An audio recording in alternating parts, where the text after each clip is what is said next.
In my last video, I shared 5 things that corporate America has taught me in the past 5 years. If you haven't seen that video, click this link right here to check it out. In that video, I talked specifically about the importance of having a great manager. Honestly, guys, I cannot overemphasize how much of a difference a manager makes to your career, especially when you're just starting off, when you're still in the early stages of your career. So I thought I'll make a whole new video for you on how to start conversations with a new manager or even your current manager right now. Say maybe you're interviewing for a new job, you're new to the job, or you've kind of been settled into this current job that you're in right now. These questions are going to be great for you at any stage you're in with your manager, and it's going to help you to drive the conversation on how to improve the manager direct report relationship, and even for you to also help you gain a better perspective on whether this person is a good manager for you. Hey, if this is your first time on my channel, it is so good to have you. On this channel, I talk about all things adulting, from personal finance to fashion to friendships and career, all things in between. So stick with me, and I hope you can find something that's useful for you as you go through this ghetto called adulting. Alright, so let's get to today's video. So like I said, I'm going to be sharing 5 questions with you that would help you to start a good conversation with maybe your potential hiring manager, your current manager, or you've kind of had a relationship with this manager for a while and you're trying to think about ways to revamp that relationship. These questions are going to be very helpful for you. What's the first question? How would you describe your management style?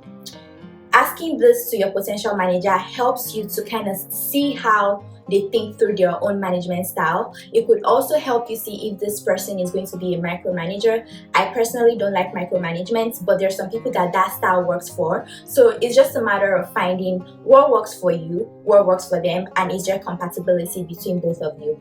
So asking them that question helps you to understand their thought process. How do they think through how they manage? It gives you more insight into the way they relate with direct reports. It gives you insights into how they manage other people, how they manage the team, how they interact with people on a lower level on the hierarchy chain. And just overall, it also helps you understand how they communicate. How do they prefer to communicate? Remember that expectations are very important. Setting expectations, especially when you're just starting off with a new manager, is very important, just so you are operating from the same tempo. You want to understand what your expectations are. Do they prefer weekly one-on-ones, or would they rather have less frequent one-on-ones, maybe a monthly or quarterly one-on-ones? What do you think you need at that stage of your career? So you're trying to gauge that, and I don't think there's anything wrong with putting forward these questions to help you gain that perspective. So the next question that you should ask, number 2 question, is what does success look like to you? This helps you again with expectation.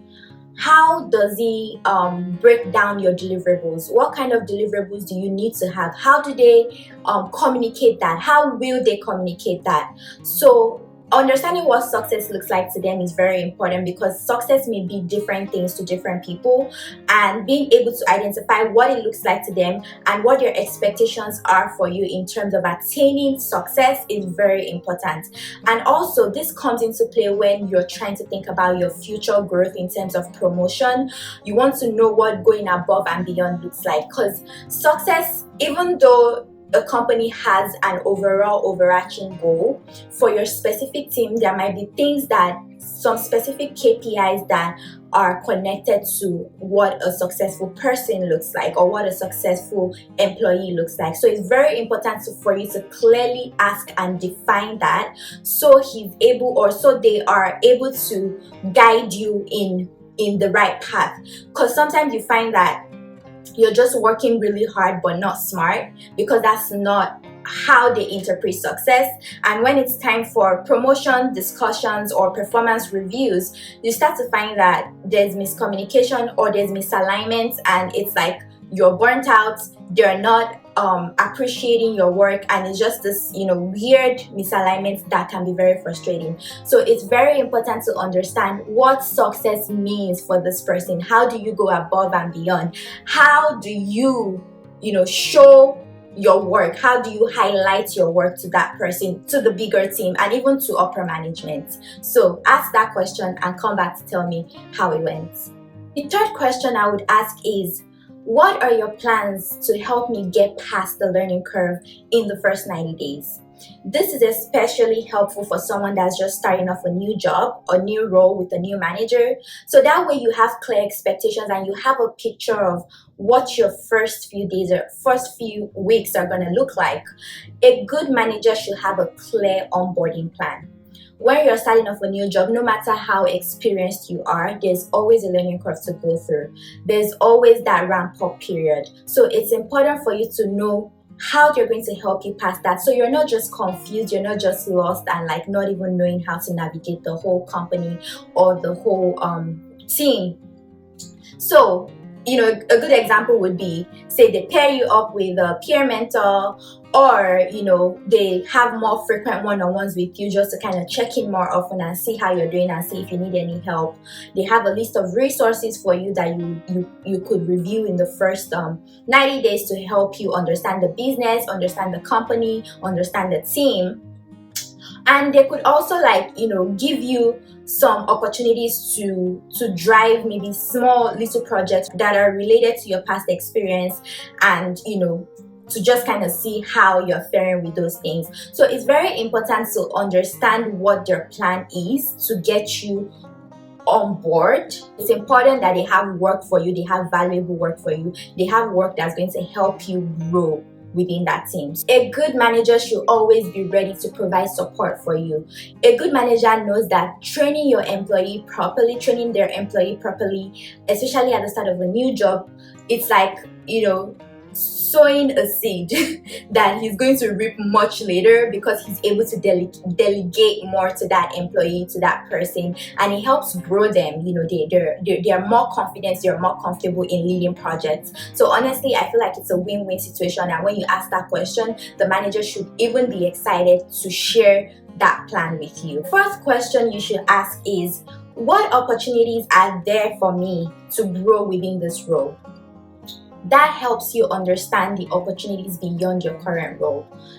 Are there promotion opportunities within the few years?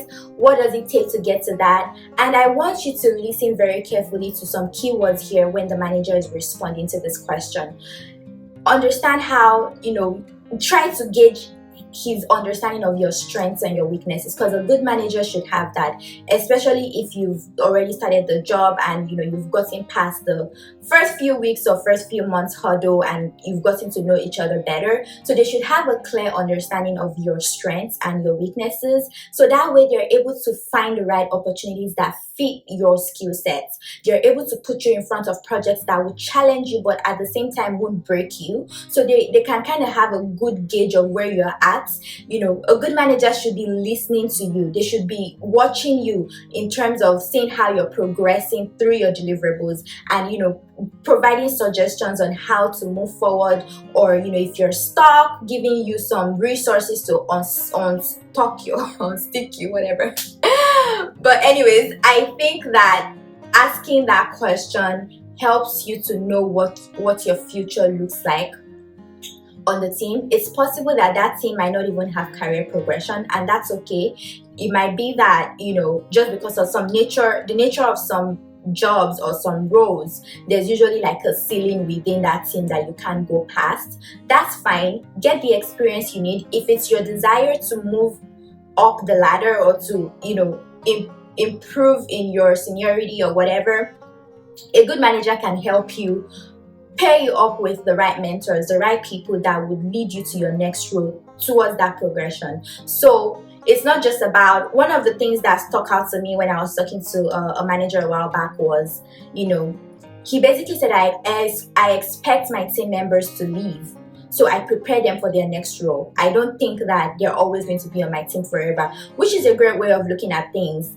People move on, people find new opportunities, people want to grow beyond the team, beyond that, even the skill sets. So it's important as a manager to be a good coach to help see beyond the present and grow them for their next opportunity. Now, the last question that I'm going to ask, that I would ask a manager, is What if you could change something about your team, what would it be? This question helps to see some areas for improvements, both for the manager and even for you. You can identify ways that you can support the team in achieving those continuous improvement goals. So no team is perfect, no company is perfect, so there's always something that needs improvements. So this helps you understand, okay, this person thinking about continuous improvement opportunities, and it also gives you insight into how they see the team as a whole, how they manage even other members of the team, and even like how they see the overall upper management for that company. So asking that question would lead you into different insights that may be helpful for you to come to some conclusions about the team, about the health of the team, about the health of the company, and even about compatibility with your values. Like, this question can lead you into understanding conflicts within the team, the politics within the team, how the manager sees or views those dynamics, and just kind of seeing how that's going to fit into your own work and how you're going to fit into the team. So it's very important to kind of see the bigger picture beyond maybe the smaller team to the bigger team and the bigger organization as a whole. So I think these 5 questions are great starters. There's many more that I have, but I think these are great starters that you can use at any stage in the conversation with the manager to help you understand if this person is going to be a good co-steward for your career. Like I said, having a great manager is a life changer because you spend a huge portion of your time at work. It's a huge portion of your life. And having someone that supports you, someone that helps you grow, someone that gives you opportunities that would strengthen your skill sets is very important, and it creates overall greater life satisfaction.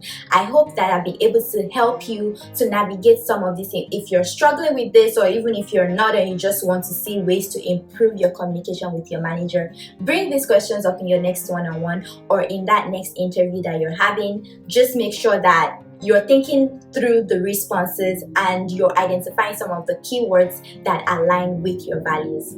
Alright guys, that's it for today. Thank you for joining me, and if you have any further questions or you have thoughts, don't forget to leave them in the comment section. I'll be happy to chat with you. Bye!